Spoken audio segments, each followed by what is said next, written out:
the pearl a trinity of ideas: the pearl, the messenger of light, and the robe of light. And we will reference this trinity multiple times in our presentation: the pearl, the messenger of light, and the robe of light. The pearl is the conception of a spiritual element both in man and in the cosmos that was thought of as a soul or as a god. Every person has within them a higher ego or portion of the cosmic soul. Everyone has the pearl within it.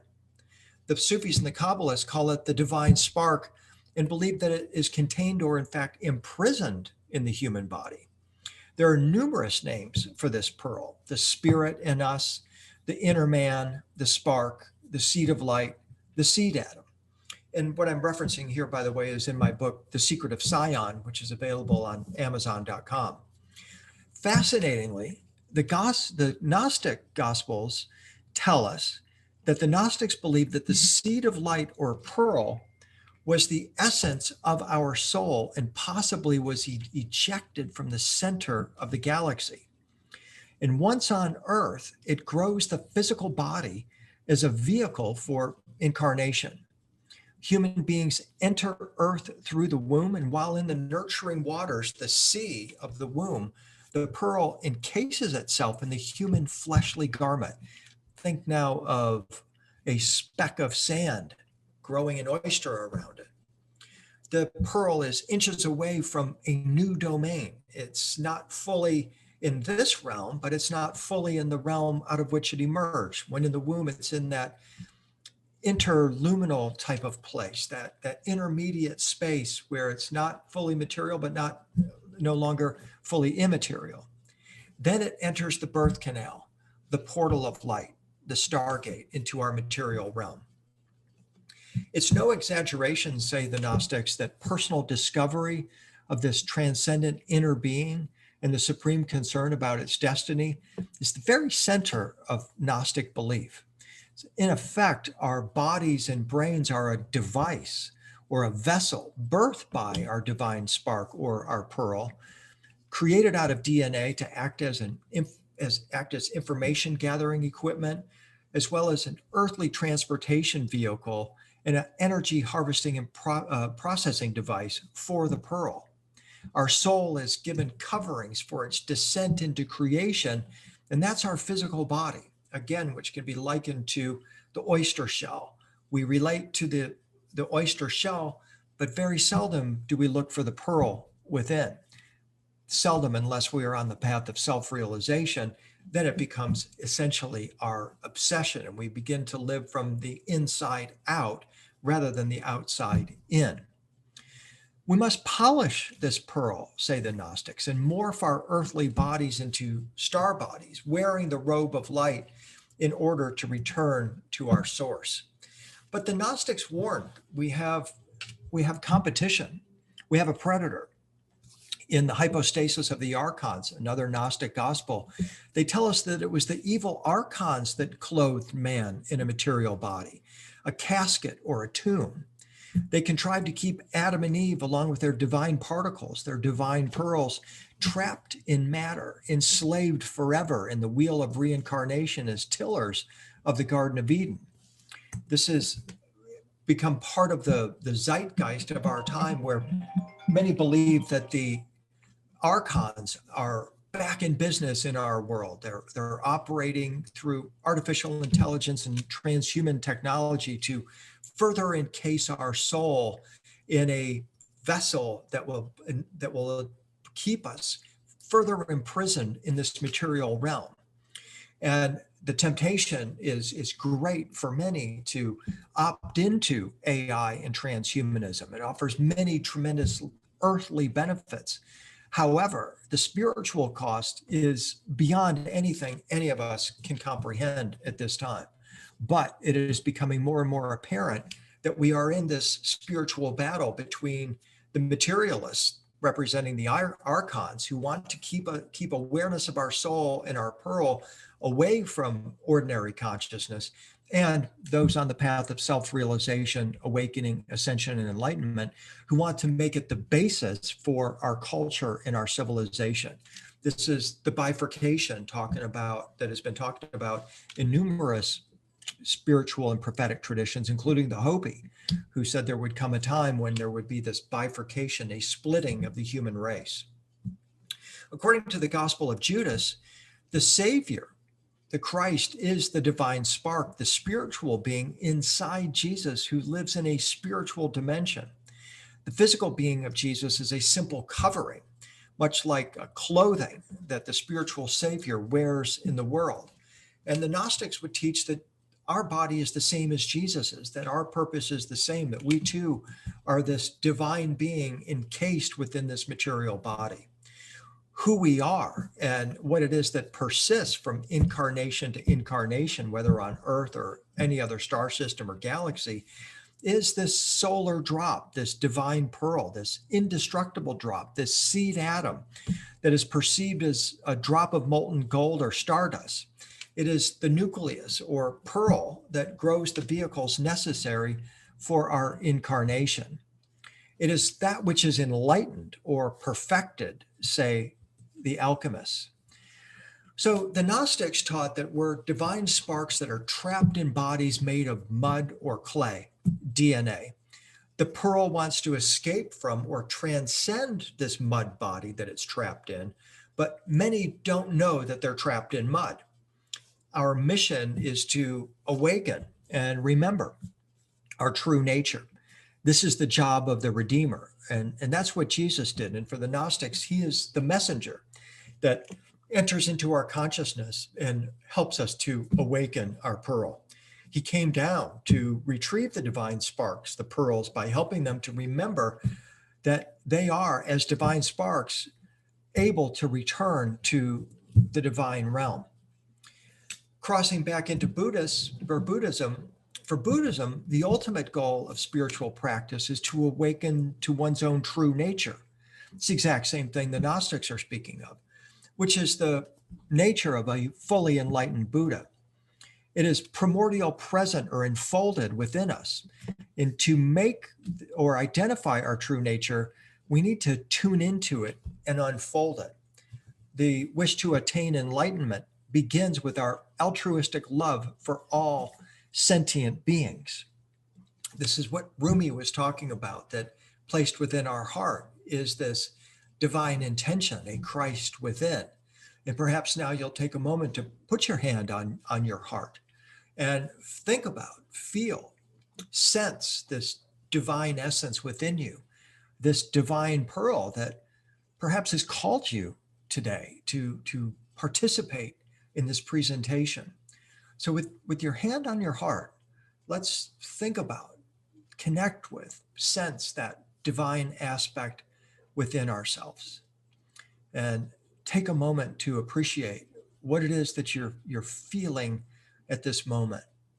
What is it that your pearl wants for you to receive as a blessing from our presentation this weekend? What is it that you need to do specifically to further awaken that pearl within? Take a moment now to be quiet, sense that pearl, and receive its message for you.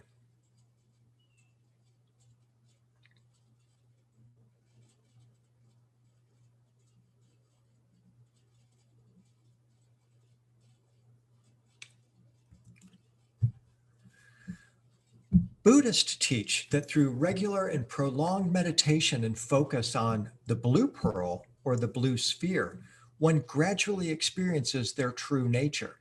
They actually lift the pearl from the heart to the pineal gland, the third eye. For them, the blue pearl is called Buddha nature, and it represents attainment of the rainbow body of light or the image of God. This is the radiant robe of light spoken of in the Hymn of the Pearl. In my opinion, it is exactly the same thing. That what the Gnostics understood was that our true nature is that of a radiant, luminous being of light that the Tibetans referred to as the rainbow light body. And this is a theme that we're going to develop throughout our conversation.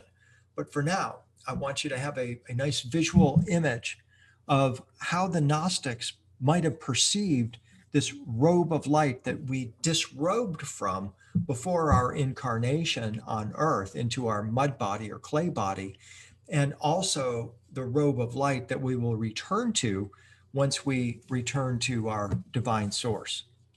It's very important for our understanding the context of the Hymn of the Pearl to have a familiarity with what the Jewish mystics believed about the creation of Adam and Eve. According to mystical Jewish tradition, Adam and Eve, the human race, originally possessed bodies of light, exactly like we find in the Hymn of the Pearl. We were born angels, but we forgot that we're angels. The light body was our birthright, and it was referred to as a garment. When Adam and Eve were in the Garden of Eden, they were in a place of pure light and pure love. Key insight here is that the Garden of Eden is not located on earth, according to the Gnostics and the mystics. It's located in the third heaven. So when Adam and Eve existed in this place of pure light and pure love, they were in another realm, perhaps even another dimensions. Then we are evicted from the Garden of Eden. Some stories say that white pearls are tears shed by the gods. They're called the tears of Isis and the tears of Magdalene, both of whom mourned their resurrected Savior husbands. But in the mystical Jewish tradition, the tears of Eve turned to pearls as she left the Garden of Eden. Most know the story, the biblical story of Adam and Eve and our eviction from Eden.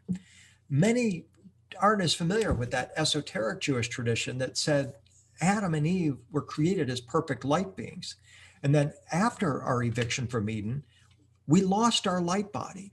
And Jesus was sent as an agent to show us the way back to our perfect status. So this is another point of correspondence between the Hymn of the Pearl, which has Thomas starting out in a pure and perfect land where he's robed in his garment of light, and then his incarnation in which he loses or forgets his garment of light and must go through the process of remembering the pearl within and then remanifesting or remaking the garment of light. In his paper, The Garment of Adam in Jewish, Muslim, and Christian Tradition, Stephen Ricks examined the story of Adam and Eve's glowing or beaming garment, saying these garments were described as shedding radiance. They were as smooth as a fingernail and as beautiful as a jewel or a pearl. And this, once again, is why the pearl is symbolic of the light body. It's because of its rainbow luminosity. When you look at a pearl, you're mesmerized by its luminescence, by the rainbow colors, the myriad of mixed together rainbow colors. Rabbinical tradition also says that Adam was covered with a cloud of glory, meaning he glowed rays. And after Adam and Eve sinned, both the skin and the cloud of glory fled from them, and now they were naked. We essentially are naked, and what naked means in the mystical or Gnostic tradition is that we're in our flesh and blood human body. We're naked because we're not robed or clothed in our original radiant or luminous light body, but we can get it back. Louis Ginsburg, in his Legends of the Jews, says that Adam's garment is identical to the celestial robes of the righteous in the Jewish and Christian mystery tradition. It's described as a shining garment or garment of light, and Ginsburg says it was of extraordinary brilliance and splendor and possessed of supernatural qualities, including the ability to crush iron. And what we're looking at here is a painting by Hieronymus Bosch that shows an angel helping the luminous soul to recover its light body garment, so now that it's prepared to kneel before the resurrected Christ, who's also wearing his light body garment. The tradition of Adam and Eve's light being status appears to date all the way back to the first centuries. Again, this is the time when the Hymn of the Pearl is written. It's also found in the ancient pseudepigrapha, such as the Apocalypse of Adam of the Nag Hammadi library. In the story, Adam tells his son Seth of how Adam and Eve came into existence. When God had created me out of the earth along with Eve, your mother, I went about with her in a glory, and we resembled the great eternal angels. And then he goes on to say that the glory in our hearts left us, me and your mother Eve, along with the first knowledge that breathed within us. This is that process of forgetting once again, that we have forgotten our true nature as divine beings and need to remember our source. After fashioning the universe, God fashions an image, Adam, and he breathes his spirit into him, and Adam became a living being. This is straight out of the book of Genesis, as well as the Gnostic take that Adam had something breathed into him that transformed him from matter into a living being. And then afterward, from Adam's rib, God creates another image, Eve, who manifests from within Adam. As the Zohar says, when Adam dwelt in the Garden of Eden, he was clothed in the celestial garment, which is the garment of heavenly light, light of that light which was used in the Garden of Eden.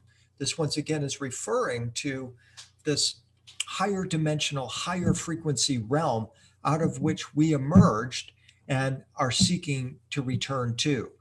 The vehicle for our ascension is our body. So it's not that we're denying the material world and the material body. It's just that we understand that from our soul's perspective, this is an intermediary phase, that we came from a higher realm, a realm of light. We phased into physicality, and ultimately we have the ability to phase back into our higher frequency light body. The ability to do so is built within us. Awakening our pearl is essential to remanifesting that light body. So God created mankind in his own image. In the image of God, he created them, male and female. He created them. This is the book of Genesis. And it's very important to note that the Hebrew word for image in this context is selim. And to the mystical rabbis, this image, this selim, is a reference not to physicality, but rather to God's luminescence. The first humans were light beings who bore the image of God, who manifested as light. What this means is that we are icons, images, or emanations of artistic parents. And the ultimate question that all of us have to answer is, what is the life force or the spirit that they transmitted to us? On one level, it most certainly can be the pearl that we're discussing here. But the key thing that we want to focus on here is that when we're told we're made in the image of God, it's not as a reference to a flesh and blood being. It's a reference to a energetic light being that we are made in the image of. We're icons of artistic parents who are or were originally beings of light. And here I'm wanting to call your attention to the triple dot symbol that we see on Christ or God's cloak here. I want you to remember this triple dot symbol because we'll make reference to it periodically throughout our presentation. I am very enamored by this 13th century French image for the reason that it portrays a fractal. God is in the process of making a human being or creating a world. And what we notice is that the peculiar shape of that world, or in fact that human being, is what we today call a fractal, a repeating pattern that displays the same details at every level of magnification.